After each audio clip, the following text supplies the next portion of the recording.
The construction of South Korea's largest machine tools R&D center, completed in 2008, has been the driving force behind our ability to develop world-class products.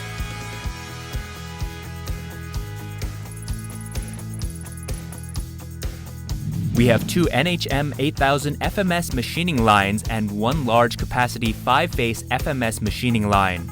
These also include multi-pallet storage facility, rail-guided vehicle, workplace setup stations, washing stations, and central command systems. All lines are capable of up to 72 hours of automated machining. The NHM 8000 FMS line use matrix tool magazines, each with 262 tool capacity.